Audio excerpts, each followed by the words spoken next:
Nagpunta kami sa bukid para tignan yung mga tanim naming mga patatas. Hi, hello, minasang konnichiwa. Tara, samahan nyo kami today's mini vlog. Alas 4 po ng hapon, maaga nakauwi si Hapon galing trabaho. Pagkabihis po ni Hapon, nagiyan na siyang pumunta sa bukid. Kenshi naman, excited na excited siya at may dala pa siyang timba.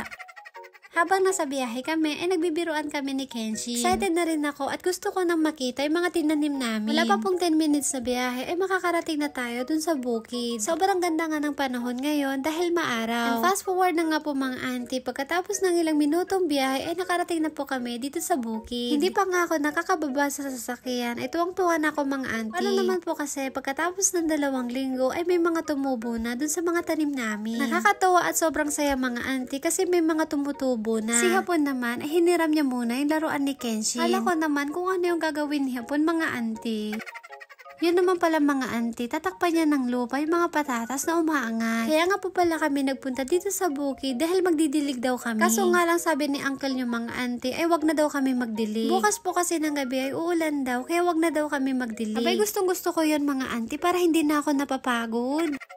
Tinuturo nga sa amin si Hapon, ang sabi nga niya meron daw bakas ng paa ng hayop. Ito nga po yun, sobrang daming bakas. Sabi ng asawa ko, bakas daw po ito ng paa ng unggoy. Dito po kasi sa bukid nila Hapon maraming hayop. Kaya hindi rin po kami masyado nagtatanim dito ng mga gulay. Napakaluwang pa naman ang bukid nila binan kong Hapon. Kaya sayang mga auntie kasi pili lang po yung mga tinatanim namin dito.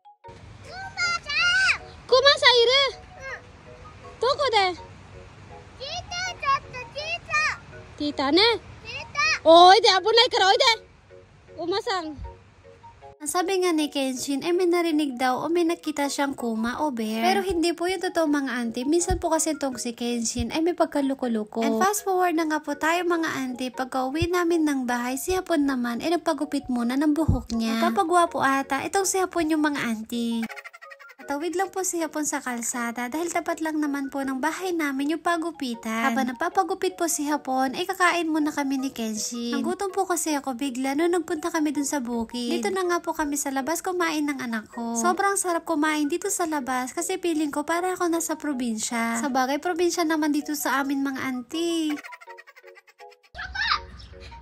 May tasa dami.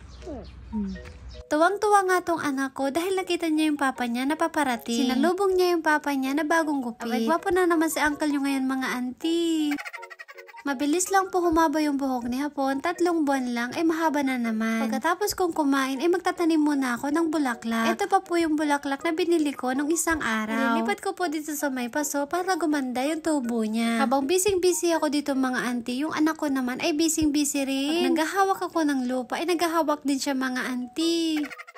Sobrang ganda nga ng bulaklak na to, kaso nga lang hindi ko alam yung pangalan. Pagkatapos ko pong diligan tong mga bulaklak, yung 2 hapon ko naman nandun sa tanim naming mga peach. Tinatanggal po kasi ni Hapon yung ibang bunga ng peach. Kapag malalaki na po yan mga auntie, ipapakita ko po sa inyo. Hinayaan ko na nga yung 2 magama ko dun sa labas at nag-ready na ako dito ng hapunan namin. Ito nga po pala yung unang ginawa ko, naglagay lang po ako ng negi dun sa taas ng tofu. Naglagay na nga ako ng bigas dun sa lagayan para makapagsaing na rin. 10 kilo ng bigas naabot po yan sa amin ng 1 buwan at kalahati. Habang nagluluto ako, si Hapon naman kinuha yan na yung mga kumot namin dun sa labas. Ako yung tagalagay dun sa kwarto namin, siya naman yung tagakuha. Tapos na nga po ako magluto, kaya nagready na ako ng hapunan namin. Tum na tong 2 hapon ko, kaya kakain na daw sila. Nagluto rin po ako dito ng sabaw naming misoshiro. Nag-ihaw nga rin po pala ako dito ng 2 isda. Isa kay Kenshin at isa rin po kay Hapon. Kapag hindi po naubos ng anak ko yung isda, ako na po yung kumakain. Sabi ko kanina mga auntie, hindi na ako kakain kasi kumain na ako. Kaso nga lang, hindi ko mapigilan na hindi ako kumain.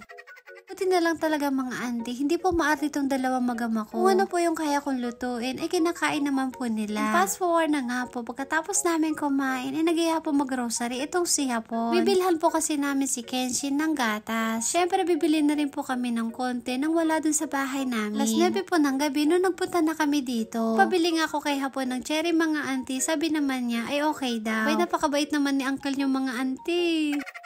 Pagkatapos po namin mag-grocery, ay umuwi na rin po kami kagad. Nilabas na nga namin ni Hapon yung mga pinamili namin. Tinikman ko nga muna yung gatas na binili ni Hapon. Excited na nga rin kainin ni Kenzie yung binili namin sa Corambo. Bago namin kainin yun, ay liligpit ko muna itong mga pinamili namin. Pagkatapos ko iligpit yung mga pinamili namin, ay hinugasan ko na po tong cherry para makain na rin namin. Kulay pa lang nitong cherry, ay natatakam na ako mga auntie. Pagkatapos ko pong mahugasan, ay binigay ko na rin po kay Kenzie. Ako mga auntie, napakatakaw ng anak ko pagdating sa mga prutas. Minsan naman po, siya na po yung nakakaubos ng mga binibili namin. Gusto ko rin po na kumakain si Kenzie ng prutas dahil maganda to sa katawan. Yan lang po, at dito na po tatapos ang aking mini vlog. Maraming salamat po. Thank you for watching. Sayonara and Bye-bye! Paalam.